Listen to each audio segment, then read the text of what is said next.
So today we're going to have a look at the Troika Systems Anilox management system. This is a software which allows you to control your measured Aniloxes and look at the wear and statistics relating to them. So let's have a look at the software itself.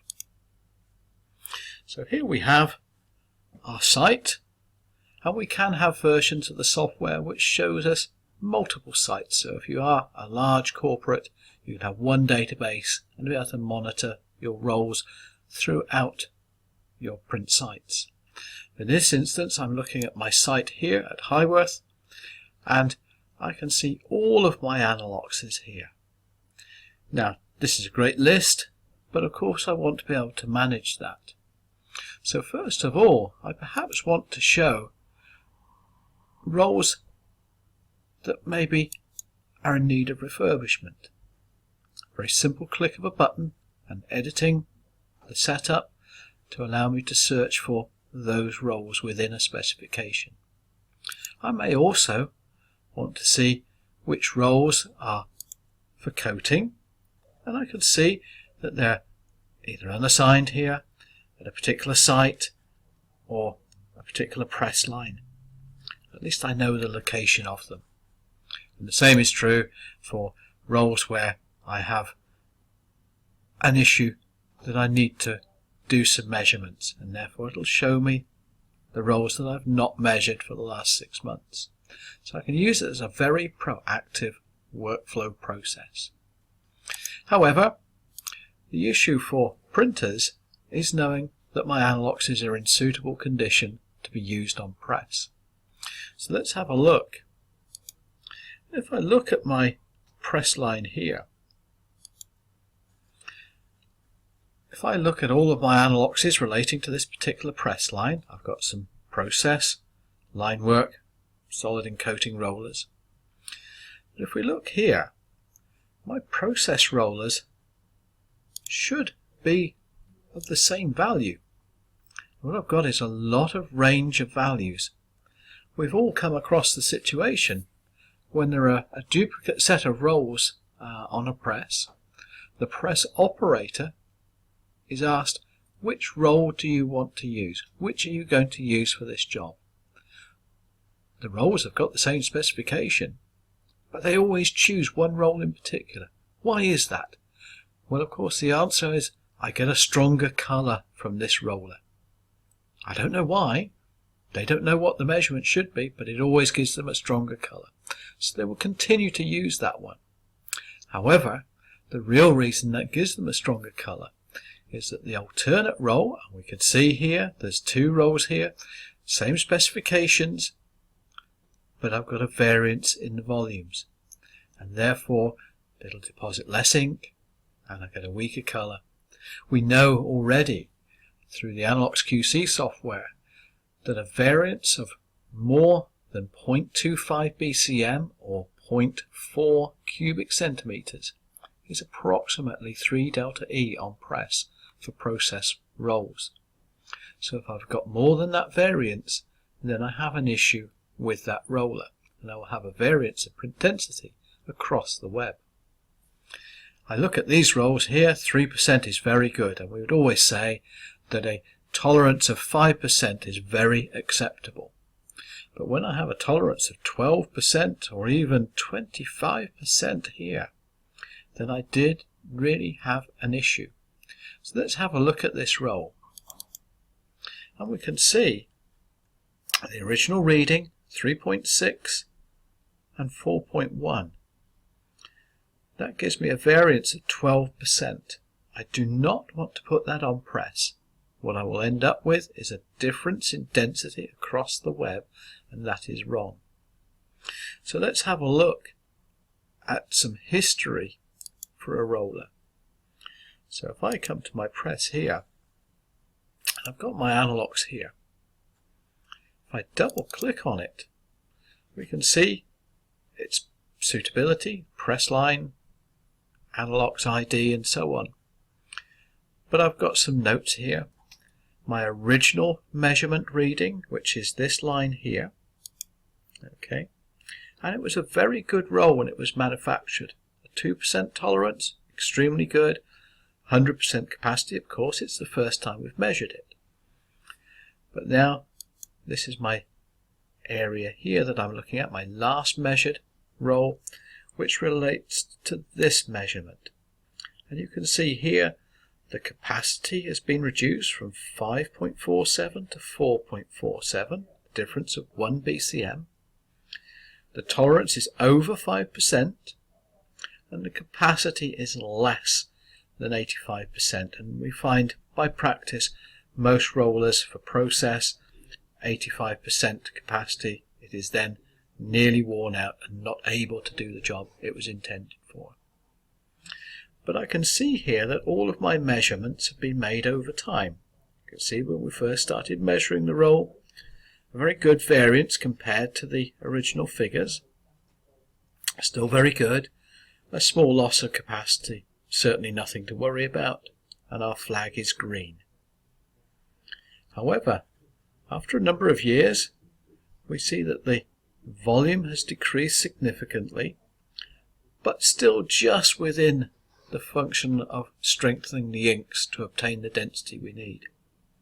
But I'm given a warning, an amber warning, to say I need to be careful. The next time I measure it, I've still got my capacity warning, but also look at the inaccuracies across the roller. Now it's 6%, so I've got a different density across the web. And then, of course, I go red. That roller is no longer suitable for press. If I put it on press, I will end up doing my multiple pulls, ascertaining that I cannot match the density, and then having to remove the roller and rerun the whole process. How ridiculous. Much better than I take a proactive response and actually measure and know what I'm doing. If I know my volume, I know my ink rheology, and therefore my make ready time is reduced, my make ready waste is also reduced, and my productivity goes up. We can look at these results on a graph, and therefore we get each measurement point through time. When we approach the amber line here, which is user definable, I'm warned that the Anilox is probably toward the end of its life, and I should perhaps look at replacing it. I continue to use it. I continue to have more and more problems on press adjusting for the ink volume, and then finally a point where I have to replace the Anilox. If I can predict at this point that in 6 months that Anilox is going to be worn out, then I know what I'm faced with. I can make sure the budget is in place and that the roller is replaced before it fails, and therefore I am managing proactively my Aniloxes. What does this mean for the printer? Well, let's have a look at this. We've got a big problem with how this system improves their performance, and it's very simple. We'll take a simple performance calculator. This is based in pound sterling, so you can do a conversion. And here we will look at a typical printer's charge out cost. How much does this cost? 300 to 500 pounds an hour is fairly reasonable. How many days in the week am I working? Typically 6. How many weeks is the press available? Typically 48, planned maintenance and upgrades. How many presses do I have?